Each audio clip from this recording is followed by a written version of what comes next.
PDP is facing a significant challenge with its Southeast caucus over a leadership dispute. The Southeast zone feels marginalized and disrespected by the party's National Executive Committee next decision regarding the National Secretary position, for which they favored Honorable Sunday Ude-Okoye. But the PDP national leadership affirmed Senator Sam Anyanwu instead. There's a threat of mass defection from the region if their concerns aren't addressed. The crisis has exposed internal divisions within the party, and potential consequences include significant losses in the Southeast region. The party's National Working Committee is urging reconciliation, but the outcome remains uncertain. Will the threat by the Southeast caucus of the PDP amount to or result in any seismic political shift, and will the wind of change that is blowing around the country with the new coalition, will the Southeast make a move soon enough to avoid being left behind? This is the Eastern Eye. I'm Alex Ogbodo.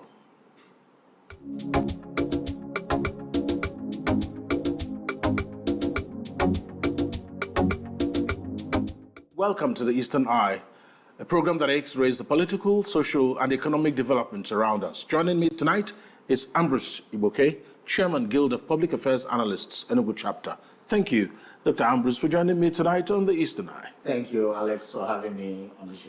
So I'm sure you're not new on this subject. We've been on other platforms to talk about to be or not to be. This marriage we are seeing with the PDP and the Southeast, do you think that it's about time that they're filing a divorce case in court? Well, I think before a divorce, you have to do what we call separation. And after separation, you come back and say, oh, we are still having irreconcilable differences. Then the court will now ask you, okay, the procedure will actually start. I think at this stage, we are waiting for the court judgment, metaphorically, because the divorce process has started since. Because the case of the PDP currently is akin to a husband who left his faithful wife and to start carousing with the concubines outside. While the wife was not just a wife, was a very faithful wife of 27 years of marriage. And then you are carousing with concubines to the detriment of the unity of your home. So that is what we are having here right now. And if the husband, which is the national chairman of the PDP and his cohort, do not reverse their, we'll call it intransigencies, then perhaps, of course, nobody wants to stay in a place is not wanted. The implosion have started. What we are now saying that the PDP is currently in the ICU, and this ICU, it is hoped that it doesn't move from the ICU to the morgue, because when you don't survive the ICU, then you are not alive anymore. The next place is the morgue. So where the PDP is now is in that dilemma right now. And they're trying to see whether, is there anything can still do? Whether there are oxygen that may make the ICU patient revitalize. But from all, because when a patient is in the ICU, the relatives run around, friends, well-wishers, try to run around to see whatever they can do to ensure that the patient comes out. But in this case, those who are actually the relatives, those who are actually supposed to make it work, are the people trying to make sure that the patient does not come out of the ICU. Because what will you do is just like you have a patient in the ICU, and the doctor who is supposed to attend to the patient, you are trying to strangle the doctor or take the doctor away to not attend to the patient. The doctor this time around is Governor Peter, because when you come to we are talking about the caucus of the Southeast. He's the only governor. Out of 5 governors we had in 1999, where by 2015 election it was reduced to 3 governors, and we lost in the middle of that one. We lost it. By 2023 election, we had 2 governors. After the election, it was really only 1 governor. So, commonsensically, it should have been that the national executive of the party should, treat him like, a raw egg, pet him, because he has been the rallying point of the PDP in the Southeast, being the only governor, has been the leader. And he has been the one sustaining the party. He has been the one rallying the party. He has been the binding force. And so what is happening now is that you are not even appreciative of that. And what has happened is you rather want to go with what some people say and do not, some people adopt. Let me even say that the PDP per practice and convention, what they normally do is that they zone positions to the different geopolitical zones. And when it is zoned, the caucus of that zone produce a candidate, which is then ratified and adopted by the national. That is what they have been doing for 27 years. So how come that this time around, the Southeast validates a candidate and you said no? So, and they keep going to court. INEC says these are just, stories to entrench what the national chairman wants with his people. Because if Ude-Okoye has been presented as he was by the caucus and it was ratified, and they all go in one voice to the INEC and say, look, this is the candidate, this is the national secretary now, also go, there won't be any problem. It is because in the first place, they, did what they did, and that is why they are having this confusion. So typically what we see, and is it possible to trace back where all those problems started? If you have just one governor in a geographical region, you need to be treating that state with some kind of care and with some level of, you concede some things to them. Do you think that conceding to the Southeast for the position of National Secretary, especially for their particular choice of SKE Ude-Okoye, was too much to ask for? Yeah, I think that case would be like a delicate, home bride, that you have to pet, because you don't want to lose it. Okay, after the 2023 election, you know what happened let's even trace this marriage. We are talking about the PDP marriage with the Southeast. In 1998, when Nigeria was said to start the path to transition to civilian rule by General Abdulsalam Abubakar, some political forces came together to form different groups. Some went to form APP, some went to form Alliance for Democracy. The late Dr. Alex Ekweme from the Southeast moved his G34 as the major force to, move with PDM by Shehu Yarodua, anchored by Atiku Abubakar at that time, and then they formed the PDP. Everybody thought that it was Ekweme that was going to be the presidential flag bearer of the party, until the abracadabra that happened, the Just Convention happened, and then he lost it. Somebody from president just came over and took it. But the Southeast did not even, bother. The Southeast still rallied around PDP and ensured that the victory was delivered. Go and check all the statistics of the votes from 1999 election, 2003, 2007, 2011. Well, I think we have that table. 2015. I think we have a table. Yes. Even 2019. Now, we supported the party in terms of from the Southeast, massive votes.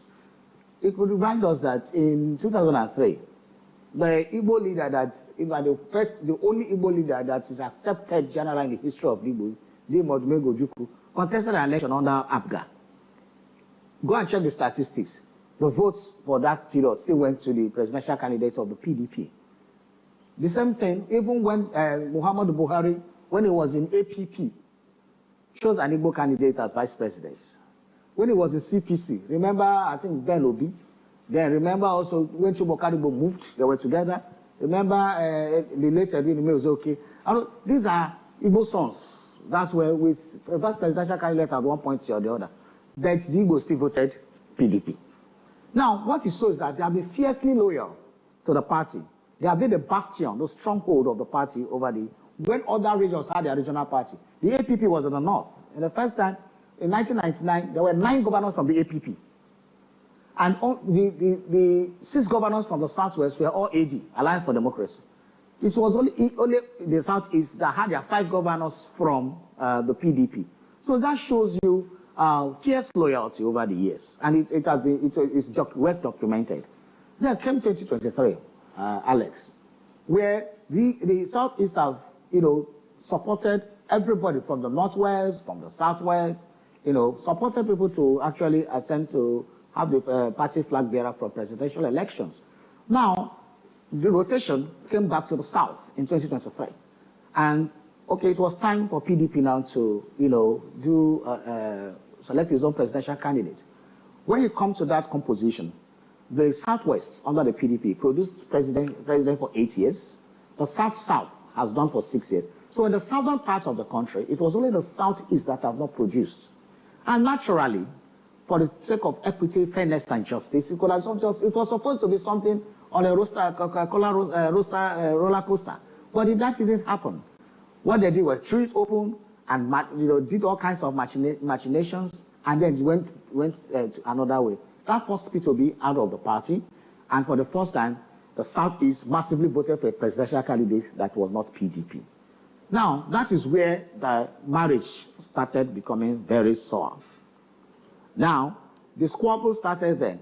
But, somebody who lost his own will not allow that, because I'm a fellow of the Institute of Chartered Mediator. There are stages before a dispute moves to, crisis level. At that dispute level, you are supposed to, see how to manage it so that it doesn't blossom into a crisis. But it didn't happen. And instead of aftermath of the election for us to have reconciliatory tool, trying to paper the cracks and make sure that things start working out, we come up with this national secretary thing again. Okay, some people are arguing that the party does not have it was not the constitution for somebody to resign or to before a contest. But the national secretary of PDP is the person who superintends over the primaries.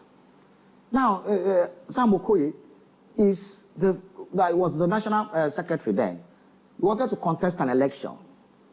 Ethically, you should leave the position because you cannot Senator Sam Anyanwu. Sam Anyanwu was, the person there.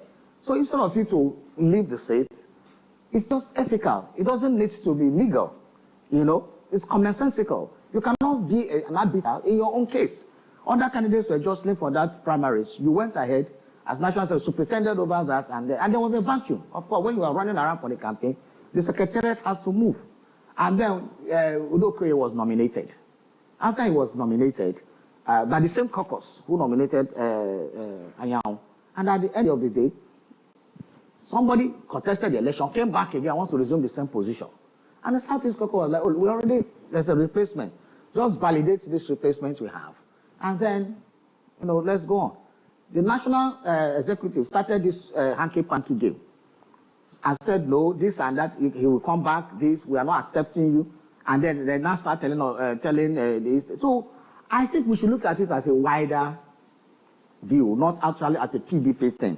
As somebody from the Southeast, I think we should look at it from that point of view. That why does the country treat us this way? You think it smells a lot of marginalization? It is. It doesn't smell. It is marginalization. Okay, we are good to support somebody candidate from South, Southwest, Northwest, and all those things. When it came to our turn, it was refused. Now, every caucus has presented a candidate. This is the first time a caucus is presenting a candidate, and they are rejecting it vociferously like this. Why? Can you try this in the Southwest? I don't think you can. The national chairman cannot try this in the Northwest, North Central, or all those other parts. So why do they want to try it in the Southeast caucus? And there's only one governor that they have, and they are mistreating the person like this. So then, the way they talk back at their, even in the Southwest, how many governors do they have? Look at the way they are even treating Governor Seyi Makinde. The only governor they have in the Southwest. Look at the way they are talking down on the Governor Pitamba, the only governor you have in the Southeast. So it becomes clear that some external forces are working with internal forces to destabilize the party. Because there's no explanation one can give anymore. To say the only surviving leaders of the parties you have in the Southwest and Southeast zone, you are deliberately trying to put them down. It's looking like the way it is, what the balance is, that Pitamba is the only PDP governor in the South. That's not including Southwest. Southeast and South-South. How many PDP governors do you have now in the South-South?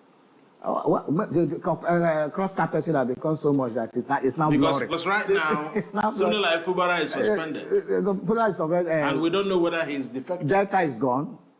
Edo is gone. Cross River is gone. Akwa Ibom is gone. So it's only Bayelsa and... only Bayelsa? Bayelsa. You're only sure of Bayelsa now? Bayelsa, because... it's also looking like... Even when the PDP Governors Forum stood behind Simple Bara. What did the National do? They went the other way. So, and I'm very surprised that the PDP governors from have not even said anything with this current situation on ground. So, are they play what is happening, you know?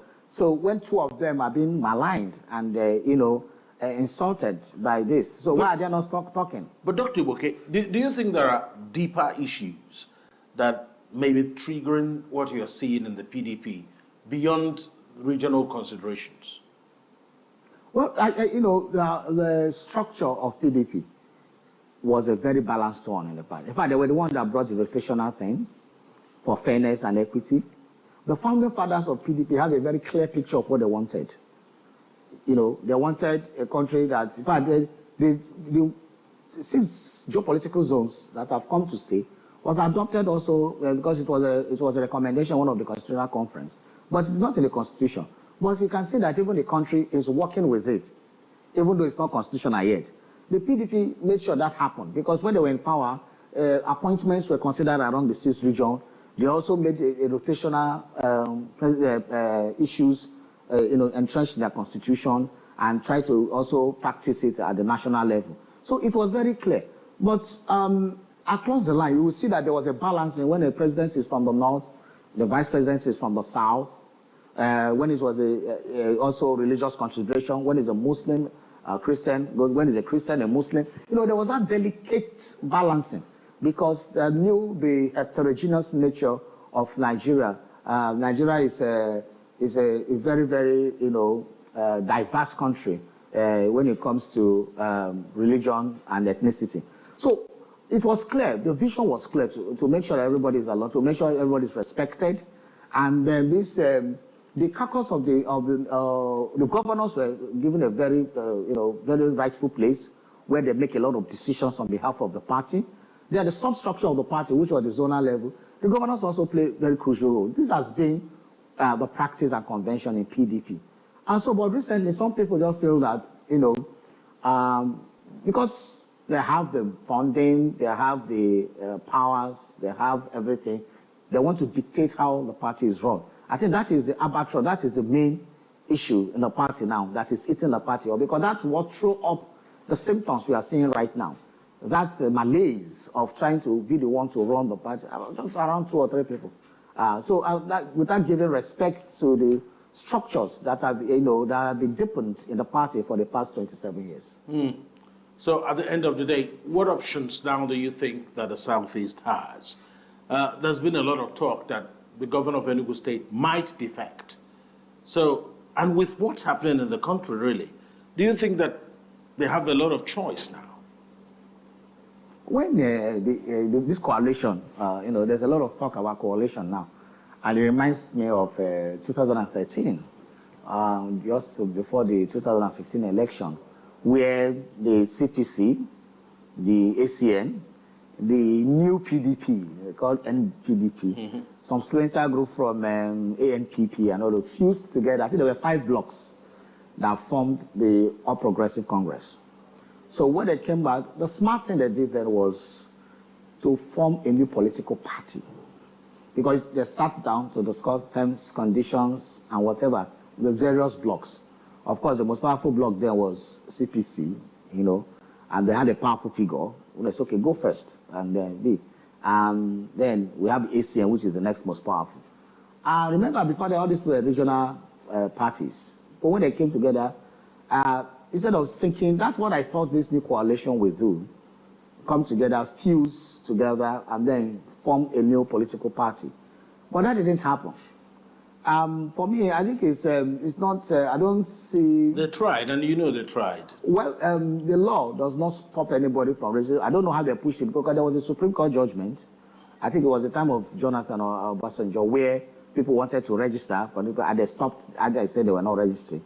And the Supreme Court ruled that you don't have the right to stop anybody from, but so far they met the conditions. But I mean, so how far they pushed... The Supreme Court under Jonathan and the Supreme Court now are worlds apart. But they didn't even try. They didn't even try the court. I mean, if you try the court, the case might end in December of 2027. That's just an excuse. No, I mean, no. You don't say, because they want to call accelerated hearing. I get to the point now. There's what you call accelerated hearing and all those things. So And, I don't agree with that. Can you vouch that there will be accelerated hearing? I don't agree with that. But do you, from what you're seeing now in the country, do you think they will get accelerated hearing? These are mere permutations. You don't try something, you don't know how it will work out. So for me, they cannot just sit down and say, oh, it won't work. And why, if they know it won't work, why are cases going on in courts? Why are cases being instituted in courts? Even the senator that was suspended this thing, and all the federal government's case against her, didn't she win today? They told her to go, that the Senate should reinstate her. It's the same cause we are talking about. The only thing she was found guilty of was, we told everybody to keep quiet about this case, why the case is going on. You went to issue a letter, and then they charged her for contempt of court. But the same court we are talking about, it's the same federal government that is, charged her to court. But the government lost the case. So sometimes we cannot just sit and permutate and say, oh, it's not going to work. We have to test it, and see. If I'm a Christian, we say test the spirit. That's it. But it looks like they don't have the luxury of time. They tried to register ADA. They made an attempt. Even though INEC admitted that there were processes for them to register ADA, but do you think that they were being circumspect? Well, I think this coalition is not as strategic as the 2013 coalition. Yeah, but are you not assessing what they're doing rather harshly? The conditions now are not the same. See, you had a former President Jonathan on the saddle. Now you have Bola Ahmed Tinubu, who approaches politics differently from Jonathan. Do you think that with everything in place and how the 2023 election was run, that he will, all the machinery of government will just watch? And you create a monster that will come after. So for me, I'm a pragmatic person. I don't work with assumptions. And so you cannot work with assumptions or you test the waters. So test the waters first and see what comes out of it before you can make it. You can even make both arrangements going on at the same time. We are negotiating, have this party at this, and have a plan B. I mean, we're talking about 2 years from now. So at least if you give it 1 month, because there's no way, there's no right of INEC to say they will not register any political party. Could ADC be the decoy? Maybe, there are a lot of political strategies going on, so we don't know which one that is being played out. As we said, 24 hours is a lot of time in politics in Nigeria, and anything can happen within 24 hours. Because why I'm saying this is I'm not too comfortable with going to an already existing platform that has a lot of baggage on its own. But P2B tried it, and with all the analysis we've done of the 2023 election, he became the surprise package. But they sat down. There were no splinter groups per se then in the Labour Party, because they all sat down and they agreed to adopt him and his team. But isn't that what has happened with ADC? Well, we are seeing stuff coming out from Ralph Mosu, from the presidential candidate. Yeah, but he was a presidential candidate. But his interest is that he probably wants to run again, isn't it? But at the end of the day, it's about interest. Well, Labour Party had a presidential candidate, even that was going to be a president during 2023. So it's about sitting down, just like I said, mapping out the strategy and saying, okay, we have a better candidate that can sell this party. You trade off. What you do politics is trade offs. So, but you also understand that we are talking about the PDP, and a chunk of former PDP bigwigs ended up in this ADC coalition.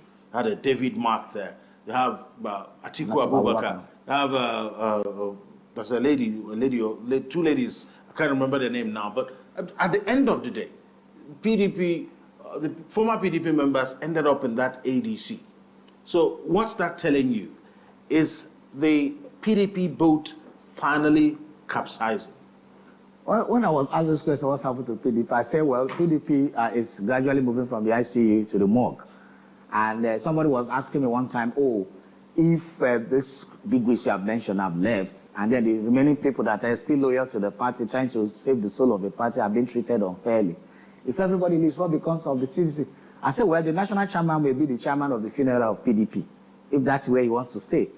And there's a cartoon going on now where a man is left in the PDP boat, only him, and then the others just spotted to another boat, and they were waving him bye-bye. And, that cartoon is instructive of what will happen to the PDP where the carcass of the party may be left for people who want to devour it to go ahead with it, and others, go. You remember that the Southeast Caucus of the party have issued a communique, I think 2 months ago, saying that this is their stand, that the national chairman should accept their stand, and if he does not, then they may consider some other political pathways going forward. That's right. And then just one day, the national chairman showed that he was not going to toe that line. So, and the governor of Enugu State, I think on Sunday, also reiterated that stand. And so if at the end of the day, there's no, the national office doesn't shift ground, that means they are telling the Southeast Caucus they don't want them. And any action they take, I think, is justified. That's right. We'll talk about the likely actions Peter Ndubuisemba might take when we return from this break. This is the Eastern Eye. Join us after this.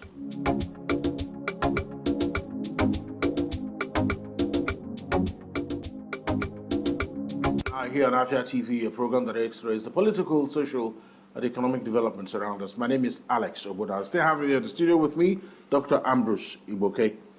What's next for Dr. Peter Ndubuisemba? Is the song playing in his car radio now nor never? Because no, you can't say that it's not bothering him.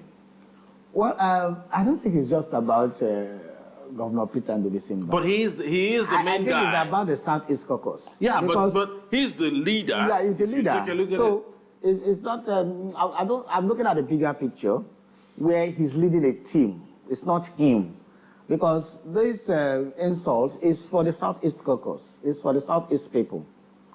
So the decisions he's going to take, which they have already expressed in a communique, is a collective decision. I said, okay, we are moving. Now, he is at the leadership of that movement, okay? So it's okay. I'm looking at one, that they shouldn't remain in the PDP. Because if they even remain, okay, let's even assume, which I know will not happen, that, Ude-Okoye is, made the national secretary. What happens the time of when the party are giving tickets? That means you are giving your political features to some people in Abuja who may deny you of your party ticket. And so it's a dangerous gamble. So I just think there should be a clean break from all these shenanigans. Let me use the word of Governor Peter by himself. Shenanigans happening in PDP. A man should be fed up at a point in time. And I think the governor and the Southeast Caucus, they are fed up with what is happening. And I think they should seek another political trajectory for their journey going forward. What do you think? What options do you think they have? They have so many options, so many options. Either to there are so many brides there lined up. They are the ones with the lantern. So search for the brides. Let me use the bridegroom analogy in the scripture. So they have a lot of options. And then they can now start looking for that. Politicians, they have a good work of consultation. They're very good with that.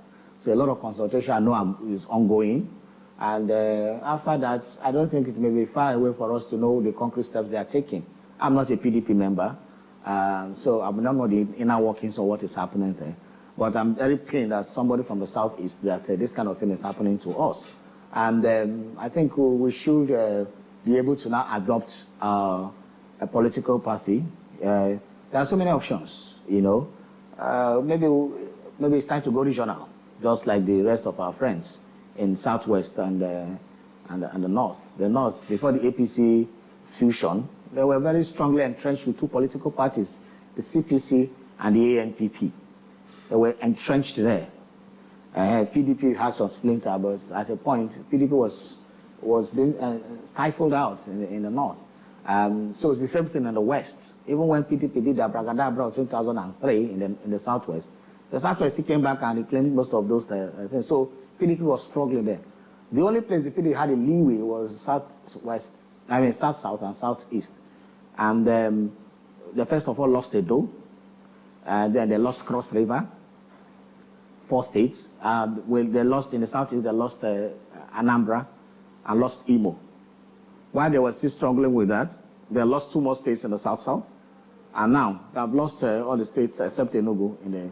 So, are they actually trying to not have PDP states in the Southeast and South and Southwest? Is that what they are saying? So, if they don't have PDP governors in the Southwest, no PDP governor in the South, no PDP governor in the Southeast, then there's no PDP. There's no PDP. I mean, okay, but now that we know this, what now remains in the PDP? You gave an analogy of the cartoon you saw, where one man was left in a boat, and metaphorically, who's that man? Well, look at the cartoon again and see the shape of the head. When you want to see the shape of I think that the people should look at that cartoon. But I mean, it's very instructive. But you see that what has happened in the PDP seemed very instructive when you look at how that crisis has evolved over time up until this moment. So it looks like a lot of the PDP stakeholders are saying, okay, enough of this. You want the party to yourself? Have the party.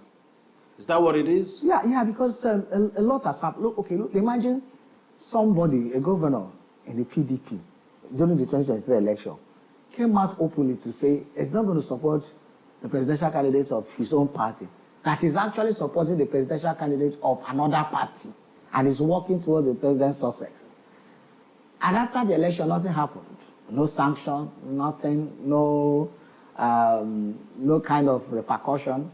And that is why this thing continued now. Because where there is no law, where there is no punishment, the law. So you think that if they had suspended him at that point, that this would have taken a different trajectory? The party have taken a strong reaction to what he did. Because that was purely anti-party. What stopped them from taking that strong position? This is something we are asking now. What is making them want to destroy their party? You should have the national chairman that question. Because I can't even conceive it, that you are hell-bent on burying your party. So it's inconceivable. It's not something one can fathom, because I don't see why something that is working for you, something that is trying, you want to bury, you want to destroy it. Because that is where they are heading to, destruction. And they are intentional about doing that. So if this happens, and if the PDP in the Southeast disappears, like it's looking like it would happen, if they disappear, do you think there should be a change of political strategy? For who? For the PDP, or for the former members of the PDP? Because I want to say for the PDP, if the Southeast PDP disappear, that's it. There's no more PDP. Mm-hmm. So maybe, I don't know if we get the invitation to attend the funeral, or we go, where Damagu will be the chairman. Because there's nothing left if the Southeast Caucus leaves. And I'm sure also Governor Sheyi Makinde will also, of course, the APC have been cutting him since for only God knows when. And so it's very simple for him to just also leave. And when you leave it for the people who want to bury it, and then let them be the, there's a song in the Catholic Church called a prayer called the Nunc Dimittis. The Nunc Dimittis is a song where they sung at funerals. It's a song where it's actually extracted from the prayer of Simeon when he saw, the baby Jesus, and so at last your servants can go and die and rest in peace. My eyes have seen it. So that is what the PDP is composing now. They are composing their Nunc Dimittis. So, and when you sing the Nunc Dimittis, you sing it at a funeral. Mm-hmm. Okay, so at the end of the day, first of all, you referenced just before we took that break that maybe the option left for what remains of the former PDP members in the Southeast could be to go regional. Do you think that will be the best option? Well, we have played national party politics for so long. I think it is time to start looking at also consolidating like our brothers in the Southwest and our brothers in the North. Because as a political pundit myself, I've looked at it and said, well, it seems this regional thing benefited them the more. Through the regional thing, they've gotten presidency twice in how many years? In 22 years. 1999 till now, 26 years. In 26 years, I've gotten presidency twice. They've gotten vice presidency once. So they've been there So longer than everyone. no, I'm telling you. So when you add 2 years to 8 years is 10 years. Add the vice presidency 8 years. We're talking about 18 years out of 26 years. So you can see it benefited them. When you go to the north, the same thing. President Muhammadu Buhari was running a CPC for almost 12 years. And before that, there was this APP, ANPP merger and thing. And then it was strong in the north. It has fetched them 8 years presidency, plus if not that the tragedy of Yaradua happened. But he did 2 years, so they are only 10 years. Vice presidents, they have had it twice now. I mean, they had 8 years, another 2 years, that's 10 years, plus 10, that's 20. So it's only the southeast. Now that you referenced... South has got, sorry, yes. South has also had 6 years at the presidential slot. So. That's right. So now that you referenced Yaradua, let me just ask you a question that's now largely retrospective. Maybe I should have eaten Ogbodo soup before coming on here. Retrospective. Perhaps if former President Yaradua didn't die and completed his tenure, who do you think he could have handed over to? I'm not sure that analysis. No, he would have handed over because it's the rotational presidency in Nigeria is north and south. That's right. So when you go to the north, they sit down and do their own micro zoning and come to tell Nigerians, okay, this is where we are looking at. And PDP brought that, and other parties aligned with it. Okay? So it would have gone back to the south, and the PDP was also sat down and do that kind of micro zoning. I think PDP was still familiar with that time. They still had vision that they were doing that and following. They would have just still sat down and also micromanage, macro zone it. Well, to somebody in the south. Basically, they are supposed to have looked at the southeast because the south-south thing was accidental because the south-south man was the vice president and then he, so they have refused since 1999. The southeasterner has neither been vice president nor president. So, and when you can now bring this kind of behavior, what I was saying from the national office now, so it's very clear that they don't want the Southeast to, rear its head in the national politics at that level. Because how else could you play what happened to P2B in PDP in 2023? And then what is happening now? That is the exact thing that is happening to the Southeast. And if we don't talk about it, nobody will talk about it.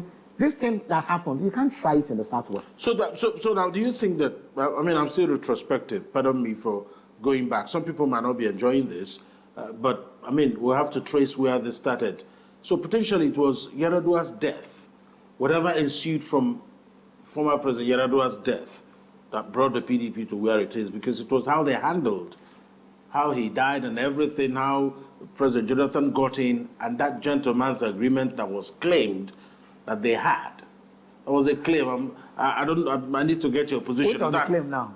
That he would do just one term.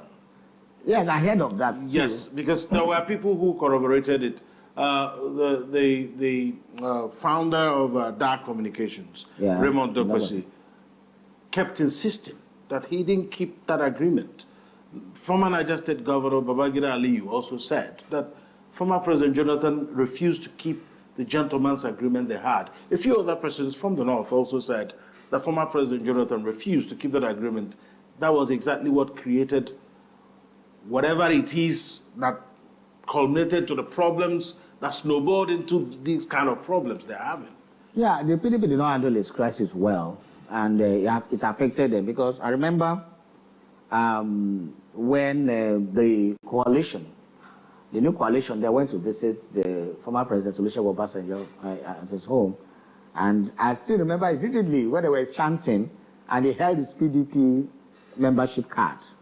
And he was singing, he was holding it, At the point, he handed it over to somebody who tore it on his behalf. I can still watch that video, where he did that. So what happened was that you saw a good Lord Jonathan who became greedy with power. He became power drunk and became greedy and was not even respecting the elders of the party. And I think that's what is just repeating itself. calling members of the party, excuse me, calling them all sorts of names. And the opposition, the coalition, they just lashed on it and then went to these elders to say, come, let's see whether we can rescue the elder. Because if it's not greed, by circumstance of fate, your boss died. Constitutionally, you're supposed to take over. There were all kinds of shenanigans to make you not take over. But these elders intervened and said, okay, no, let it, because the North said, it's our turn. Therefore, just see out these 2 years, and then let the North come back and take his position. That's what we heard, that, okay, there was a gentleman's agreement, brokered by even the Obasanjo himself. Because we heard that Goodluck begged to say, okay, can I just do 1 term? So that history will have it that I did my own term. And they said they considered. So after that, to go back to the North, who sees his turn to run. And then all of a sudden, he wanted to contest again. So that would have effectively given him 10 years. And it's so not, that was what they happen. stopped. That was what they effectively stopped. You could see that his stoppage was massive. Because it doesn't, and no one has done up to 10 years as Nigerian leader in history. None. Even the military guys, none. Yes. I mean, the highest guy was if you try, something natural will 9 happen. years. Something natural or natural will take you out, isn't it? Well, I can't say. I mean, it's either it's a military coup or the person dies in office. Those are the two things, isn't it? Well, I don't know. Because there are different... General Abacha died in office. But some people left office with that. Egowon left office. Military coup. It was a coup. He was overthrown. Of course, in Africa, those are the two ways to leave office now. He was attending... some are not coup, some are also war. Yeah, man. But like what happened in Liberia. Yeah. But I was talking about Nigeria. It's an African... I'm doing this for the benefit of those watching us, so that some people who didn't quite know how all these things snowballed into. So that is why Jonathan, in in his own time, was not allowed to do that. So when he saw so he shouldn't have gone into that election. He shouldn't have. That last election, he was trying to because if he had not been that selfish, I think the PDP must have still been in power by now. But the PDP said they don't handle the case well. And that is exactly what they are doing again. So what else would you handle well if an agreement that would potentially bind everyone together was thrown away? That is it. Now, and the agreements also that for equity, justice, and fairness was thrown away in 2023. You come again, you are throwing the same another thing away. The party won't. I just think that some people are hell-bent on destroying the party. I think it's a strategy. I don't know how to explain it. Who's the strategist? Well, some external forces working with the national chairman and his cohorts. So, at the end of the day, how interesting do you think, as we end this interview, how interesting do you think the 2027 elections will be? Do you think that what we saw in 2023 will be just a mere reference document? Well, 2023 was very unique. And I'm wondering whether we can reenact that so soon. It was unique in the sense that there was a paradigm shift. Very strong one, taken over by the youth factor. Taken over by youth coalesced into a formidable movement, online communities coming together to adopt a candidate. But the tragedy of that movement was in the youth naivety. Most of them didn't have voters card. So it was not enough to create huge sensation on social media, online, and then the instrument for voting was not there. That was a big issue. Then the issue of the not transmitting results, as the electoral, it has not been amended. That should be amended for 2027 to have serious effects. If that thing is still there, giving INEC that tiny lacuna, if I use the words of my learned friends, to do that, then there's a problem. So 2023 is going to be interesting. The opposition is almost gone, unless this new coalition stands strong. Then we can have a formidable outing. But I don't want a Nigerian election to be, there was no opposition, formidable opposition. It will not be good for our democracy. Our democracies will thrive through competition, through selling your candidates to the people, selling the money of the manifesto, and allowing the people make the choice of their leaders through a credible electoral process. So typically now, if you are asked to hazard a guess as to the best opposition candidate for Nigeria right now, if an election is going to happen tomorrow, that is Saturday, who would that be? Well, I think the P2B factor is still very strong. It stands a very tall chance there. But again, the recalcitrant nature of Alhaji Atiku Abubakar wanting to be president is going to be a big problem. And there's a permutation I'm also looking at. If P2B agrees to be a vice presidential candidate in this coalition, then his support base is gone. His support base will be gone. Do you see P2B stepping down after he had tasted the popularity of chalking the number of votes he has gotten, even though some people argue that those votes were assigned, that he secured much more than that? Well, after all, Buhari carried his 9 million, unquote, 9 million sacrosanct votes for a number of election cycles. There are some comments P2B makes nowadays that I'm not very comfortable with. Like? Any sacrifice can be made for the peace of movement of democracy and all those things.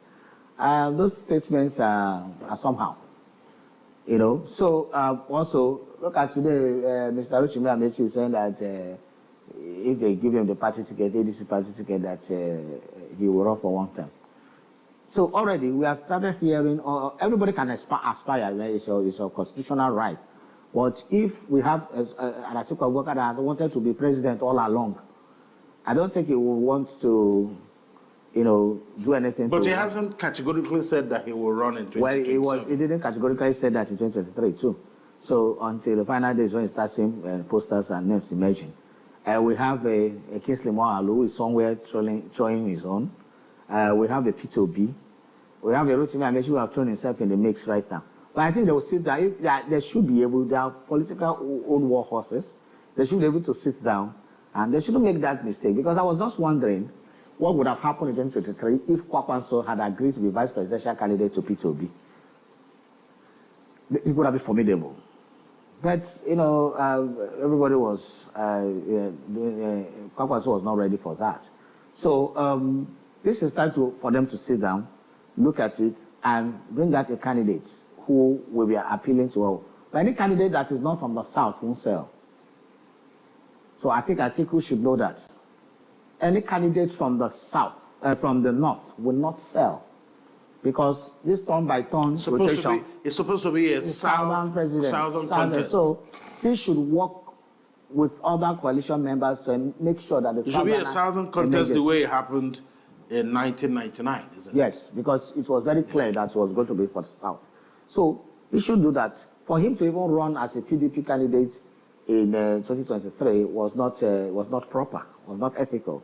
Because a Northerner just finished 8 years, and then So no matter what they have done, they would have made sure a Southerner emerged, so that the party could still have its credibility. But it happened, let that happen. So the coalition should not make the same mistake. Dr. Ambrose Igboke, always a pleasure having you on this seat on the Eastern Eye. Thank you for your analysis tonight. Thank you very much for having me on the show. Ambrose Igboke is the chairman of the Guild of Public Affairs Analysts, Enugu State Chapter. Thank you for watching the Eastern Eye tonight. Do join us when we have new episodes of the program next week from Monday. My name is Alex Ogbodo. Good night.